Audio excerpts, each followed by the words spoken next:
இந்த கூட்டணியை வலிமைப்படுத்தியதுல ஒரு பெரும் பங்கு பாஜகவிற்கு இருக்கு. அதை ஒப்புக்கொண்டுதான் ஆகும்.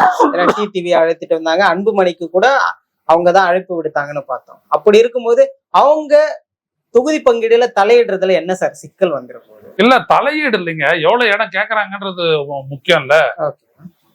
எவ்வளவு இடம்னு கேக்குறாங்கல்ல. இப்ப அதிமுக ஒரு கணிசமான இடங்கள்ல நின்று தனிப்பெரும் கட்சியை ஆட்சி அமைக்கணும்னு நினைக்கிறாங்க அவங்க, இல்லையா? இல்ல, ஆனா கூட்டணி ஆட்சின்றது அவங்களும் அவர் ஒரு 60-50 சீட் கொடுக்குறேன்றாரு, எல்லாரும் கொடுக்குறேன்றாரு.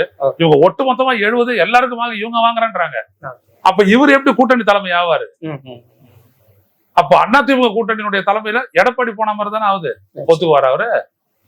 தரமாட்டேங்கிறாரு. இவ்வளவுதான் விஷயம். நான் அதனாலதான் பேண்ட புடிச்சு எடுக்கிற கதையை நான் சொல்றேன். நான் இப்ப புரியுதுங்களா? அவருக்கும் நாக்கு தள்ளுது, இவருக்கும் பேண்ட் உருவிட்டு போகுது. எங்க இவங்க முடிவு எடுக்க போறாங்க? இதுல டிடிவி தினகரன் பண்றது கூட்டணிய காலி பண்றது. சப்பட்டேஜ் வார்த்தை சொன்னேன். கூட்டணிய காலி பண்ற வேலைதான் அவர் செய்யறாரு. அவரு